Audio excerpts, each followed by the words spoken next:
2024ના લોકસભાના ચૂંટણીમાં ભરૂચ લોકસભામાં બીજેપીના મનસુખ વસાવા સાહેબને 6,08,157 મત મળ્યા હતા અને ચેતર વસાવાને 5,22,461 મત મળ્યા હતા પણ આમાં કોંગ્રેસના પણ મત સામેલ છે।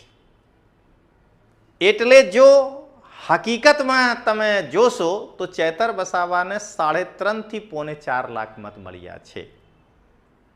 તો જો કોંગ્રેસ ચેતર વસાવાને સમર્થન નહીં કર્યા હોત તો લોકસભા ચૂંટણીમાં ચેતર વસાવા મનસુખભાઈ સામે કમથી કમ 2 થી 2.5 લાખ મતોથી હાર્યા હોત।